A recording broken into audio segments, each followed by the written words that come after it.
అందరికీ నమస్కారం. ఎలా ఉన్నారు? గుడ్ ఫ్రైడే ఆరాధనలన్నీ ముగించుకుని ఉంటారే. అవునులేండి, శిలువని గూర్చి నేను ఒక విషయం తెలియపరిచాను, గుర్తుంది కదా?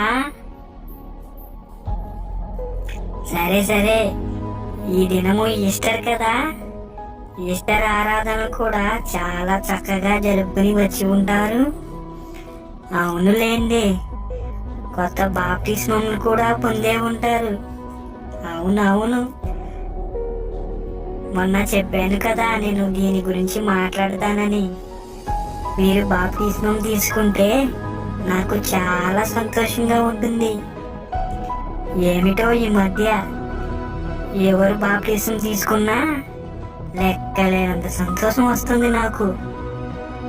అందుకు కృతజ్ఞతలు మీకు. ఇంతకీ అసలు విషయానికి వద్దాం. బాప్టిజం తీసుకుంటే నాకెందుకు సంతోషం అనుకుంటున్నారా? చెబుతా వినండి. అయ్యా, నేను ఎగ్జామ్స్ బాగా రాశాను, అందుకని.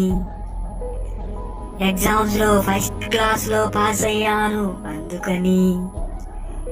నాకు మంచి ఉద్యోగం వచ్చింది, అందుకని. ఇంకా నాకు వివాహం జరిగినందుకు, ఇంకా మంచి ఇల్లు కట్టుకున్నందుకు, ఇంకా నాకు పిల్లలను అనుగ్రహించినందుకు. ఇంకా ఉండండి. ఇంకా ఘోరమైన అనారోగ్యం వస్తే నన్ను బతికించినందుకు. అబ్బా, ఎంత వినసొంపుగా ఉంది. కృతజ్ఞతలు, ధన్యవాదాలు. మీకు చాలా సంతోషం.